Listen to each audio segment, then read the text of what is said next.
In the movie Superman 2, I'm talking with Christopher Reeves, which both me and Teddy Zane agree is the greatest Superman ever. There's this one particular part where he wanted to, spend his life with Lois Lane. He wanted to be romantic with her. He wanted to be husband and wife with her. He wanted to live his life with her. And obviously, being Superman, that was an impossibility. They couldn't be romantic. They couldn't be together. He was always saving the whole world. So he had to make a choice.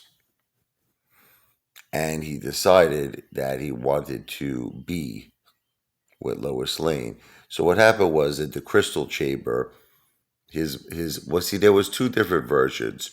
One version was the mother came to him, but then there was like a remake of Superman 2, of which his father, Marlon Brando, came to him. Well, let's go with the father, okay? So what the father made him understand was, if you choose this life where you want to live with a human being, you must become a human being. You must give up all of your powers and you will be a mere mortal. And it's funny, without even like a second like thought or a second consideration, he's like, yeah, that's what I want. But the father's like, well, consider, once you do this, there is no turning back. He didn't seem to care. Christopher Reeve, he's just like, I love Lois, I love her, I want to be with her. So he said, there was this chamber. It was like this crystal chamber. He says that, it harnesses all of the power of the Krypton, the Krypton sun, and it'll drain his power away. So he goes into this, and as he goes into this chamber, you see all of these bright lights, and what's happening is it's draining all of his strength. I like that. It was kind of funny. It was kind of cheesy in a way. Was because when he first walked into this crystal chamber, he had his Superman outfit on. The red cape, the Superman, sign and everything. And then when it drained all his power, somehow he had a change of clothes. Now he had this like white shirt on, black pants. I'm like, how did that happen? But anyway, so he no longer had his powers. They were drained from him, gone forever. And then, as soon as he came out of this crystal chamber, he immediately took Lois Lane to his big, very classy Superman bedroom. This is like this gigantic, huge bed that looked like it was like silk sheets and everything. It looked so very comfortable, right? And they lied together and they kissed and made love. And it must have been a very good feeling for them both at the time, right? So whatever. Then they're driving, and they wind up going to some kind of like this like low down diner. There was a guy in there. I think his name was it Rusty or Rocky? I think it was Rocky. So now he's Clark Kent, right? So Clark Kent went to the bathroom, and this guy Rocky starts hitting on Lois Lane. He's like, "Is this seat taken?" She's like, "Yes." He goes, "Well, now it is," and he sat down. He's like, "Can I buy you something to eat?" And Clark Kent comes out. He goes, "Excuse me, sir, you're in my seat." And the guy goes, "Your seat's in there, four rise," meaning the toilet bowl. He goes, "Somebody should teach you some manners." And the guy, Rocky, he's a real wise guy, real piece of garbage. He says, "Yeah, let me know when that somebody comes in, all right?" He goes, "Excuse me, sir, will you care to step outside?" See, in Clark Kent's mind, he still thinks he's Superman. He still thinks he's got these superpowers.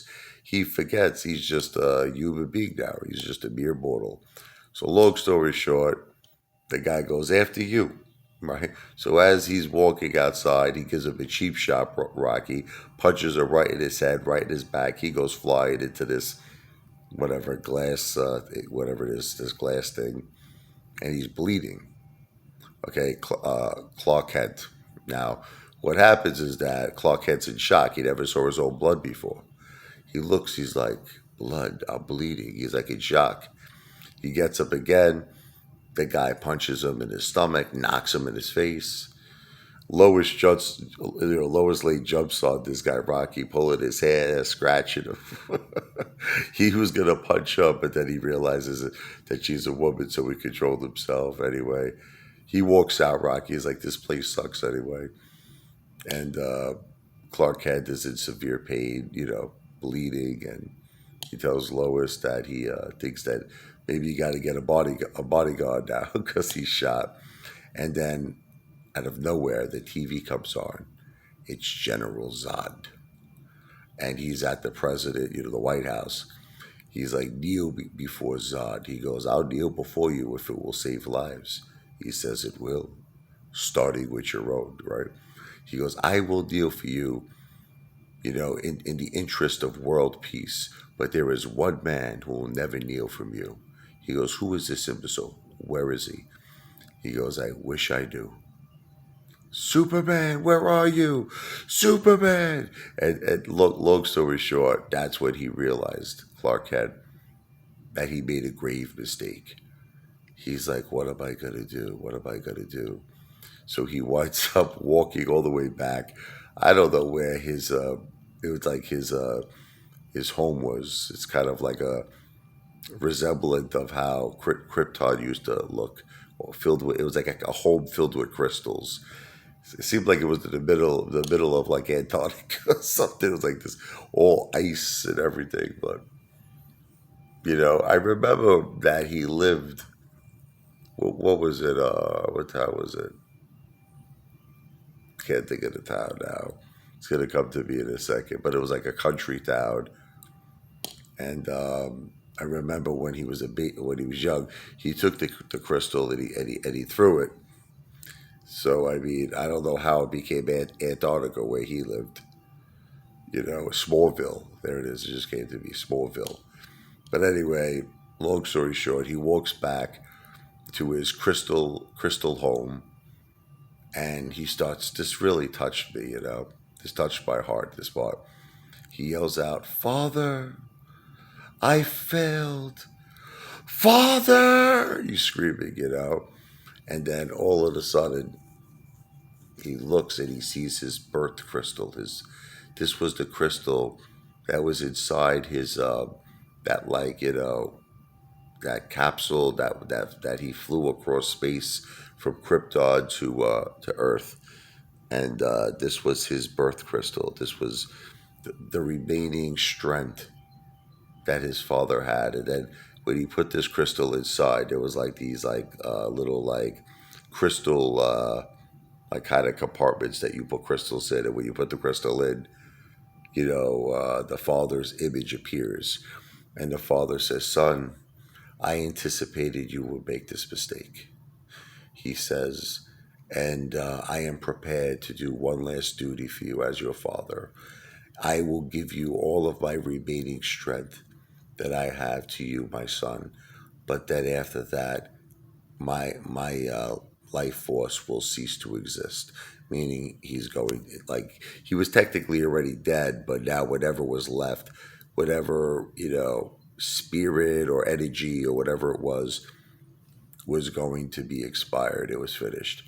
So obviously Clark Kent was crying. He's like, "No, father, no." He goes, "It's okay. The prophecy will be fulfilled." He says, "The father will become the son, and the son will become the father." And obviously, Superman gets all the strength back, begins his battle, of which he's victorious against General Zod. Now, you might say, what does any of this have to do with AMC? I kind of look at things like it's possible that you could say I made a mistake, right? I mean, it's a strong argument. I did buy AMC very high. I bought it 53. But I'm doing everything now in my power to rectify this mistake and to fix it. I'm lowering my average. I'm also buying GameStop, which to me is an excellent backup because they're brothers in arms. So right now, my focus is on fixing fixing my errors and moving forward into the future to become victorious. And that's another thing. Also using YouTube as a way to get my voice out there, to become more known, to become more powerful. And this is all part of my plan to fix the mistake and to become victorious for not just myself, but for my AMC and my GameStop family. So I just wanted to explain that maybe you'll start to see from that analogy I just gave of Superman to what the ape father is doing to fix his errors and to emerge triumph, to emerge victorious. Okay, I'm not a financial planner. This is not financial advice. I don't give financial advice. I'm an entertainer. But AMC and GameStop to Pluto, baby.